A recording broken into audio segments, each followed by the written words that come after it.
this double area, and this is the same book as I have told you, Power System Analysis, Hadi Sadat. This is page number 550, and you can refer this book. And the model I have made in the MATLAB, I will provide that model also. You can use that model directly, and I will try to make you understand few things. And the graph, this is the curve what we will draw in the MATLAB, what we will find in the MATLAB. And this is the second curve. These two curves I will try to explain you. Okay, so we will directly first of all I will tell you here in this double area, what double area is that this much portion is a single area. Okay, this much portion itself is a area. So these are two areas, and we are connecting these two areas using this you can see here this 2 the gain of 2 and integral 1 by s and this line. Okay, so these two areas, this area and this area, these two areas are connected by this intermediate this line plus this much portion. So okay, so these why do we connect area in power system? I will tell you while I will explain the MATLAB. So I will directly go to the MATLAB. You can find these values are given here. You can see this is 10 s plus 0.6. The step change in the area 1 is given 0.2, 0.205. These values are given. For this also values are given 16. This is the value, and these all values are given. So you will directly make the model. So I will show you. So this is the model. What this is exactly the same model. What is here? Okay, here gain is 20, and this gain 20 is going here with minus. Okay, so in the model directly I have kept minus 20. Okay, so that's okay. So what here this this portion, this line is called, and this complete, you know, this much starting from here, and this portion is called a tie line. So we have this area. This is one. This is single. This is one area. Area 1. We will call it area 1, as you can see here. This is area 2. We will call it area 2, and this is the tie line. Okay. So what we are going to do? We will play this. First of all, we will see step value is 0.2. It was given there in the image. You can see step value was given. So this mux it is written here. So how do we what is mux here? Mux is here we are representing in our model as this. So this is acting as a mux. This black you can see. Okay. So this scope, what we can see in the scope here, the deviation in the frequency of area 1, which is coming from here, and the deviation in the frequency of area 2, which is coming from here. Okay. So I will run this, and I will see what is the output. Okay, so output is like this. I will try to expand it, and I will try to explain this to you what this is showing. So here what we are doing is that we have two area in power system. Okay, this is one area, this is another area. What we did is that we increased the load in the first area, okay, by 20%, 0.2.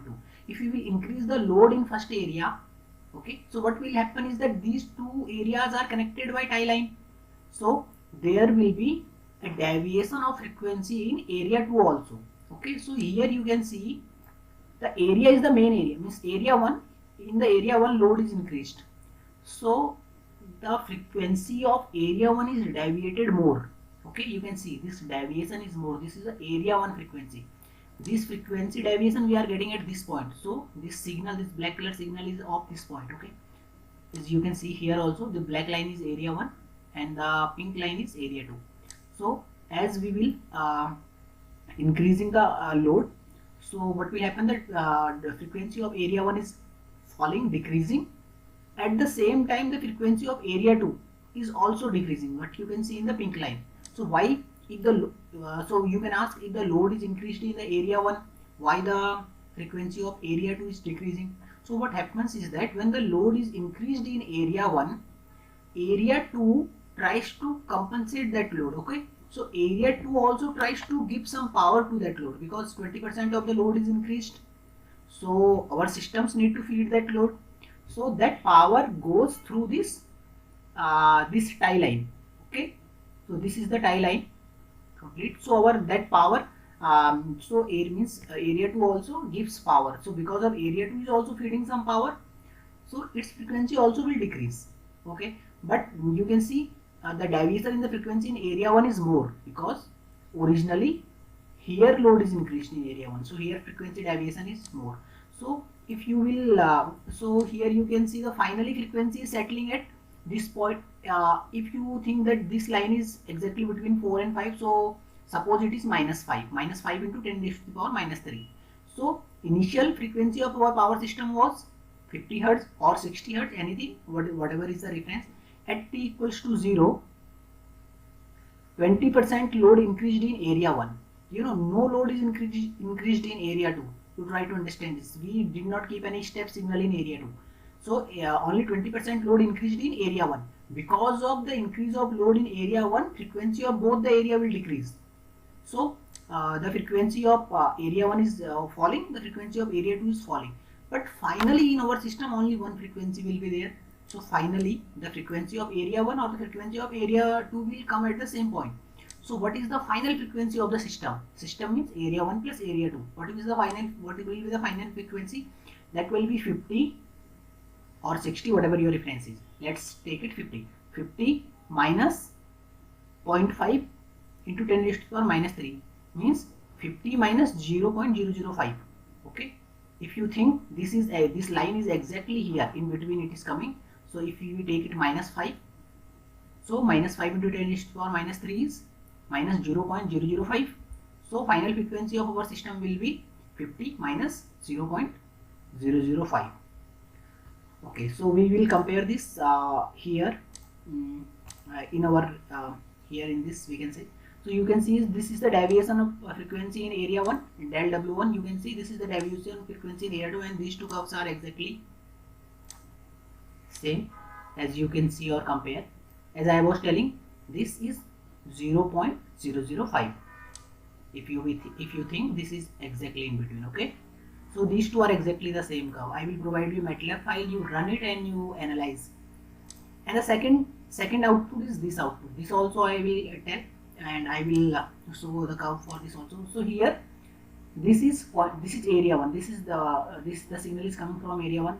This signal is coming from area 2, and this is from tie line. So all the signal we have combined using this mux, and we will see this.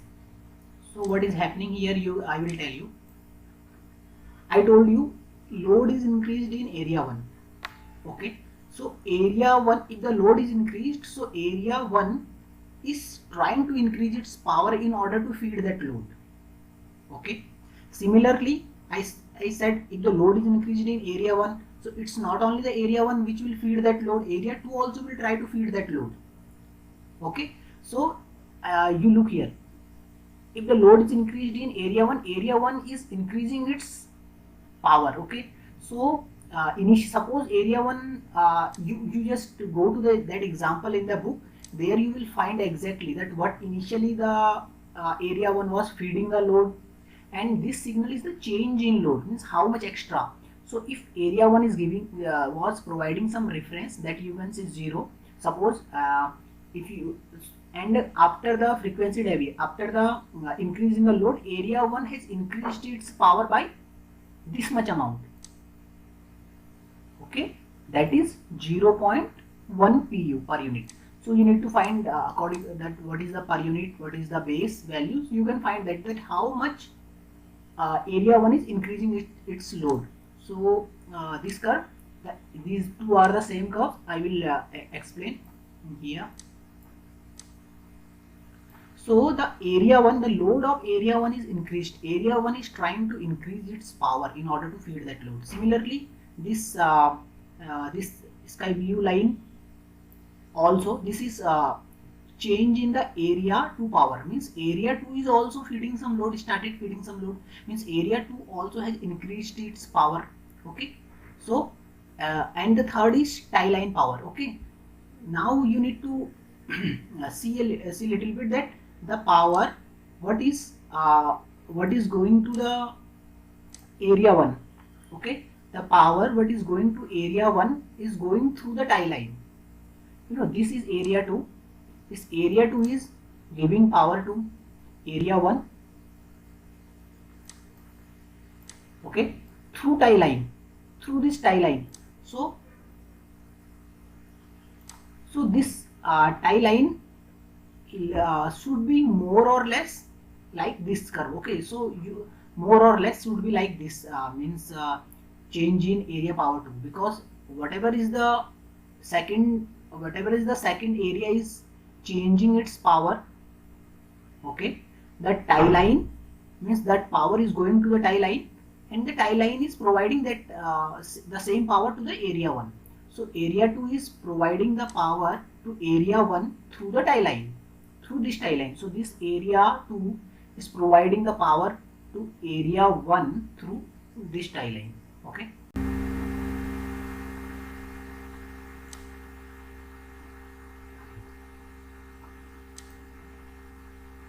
So here we can see, I will tell you that one question may arise, that the curve here, this curve, that is the change in area power 2, why it is not exactly line this pink curve. Okay, because if I am saying that the power, if the power which is coming from the area 2 is going through the tie line, then these two curves should be same, because the same power is going through the tie line. But when we see the formula for tie line power here, then we see that tie line power, this is the power, extra power generated by the area 2, that is del omega upon divided by R2, and the tie line power is del omega, if del omega by R2 plus del omega d2. So this del omega d2 is the extra term here. Okay, because of that these two curves here are not exactly same, because it means we can conclude that whatever power is coming from the area 2 is going through the tie line, that is del omega by R2, and there is some extra power also in the tie line, okay, which is because of this del W and this dt component, d2 component. And this d2 component here we can see which one is d2, this 0.9 is a d2 component. Okay, so to knowing why this is happening, I think we need to go inside the modeling, because from there only we can conclude, we can derive this del p2. Okay, so but still if you will see the power here is the power given by the second area is 0.080, whereas the tie line power is little more than that, 0.0845. Oh, okay, so it is more, and tie line power is more or less the power is equals to the power given by the second area, means area 2. So here that is why we can say that these two curves are almost same, but one need to understand this difference also at the same time. One need to remember this difference also at the same time. So friends, this is all for today. This is a double area without any integral controller. So next time what we will do is that we will try to connect the integral controller with this two area. Okay, we will and then we will see that this frequency deviation, the frequency, actually what is frequency happening is the frequency is settling at this point. So if we will use the integral controller with the double area, so this frequency will be pulled here and it will settle at 0. 0 means 50 Hertz. As you can see here, this, if we will use the integral controller, this frequency will again set here at the 0. So that we are going to cover in the next video. Thank you.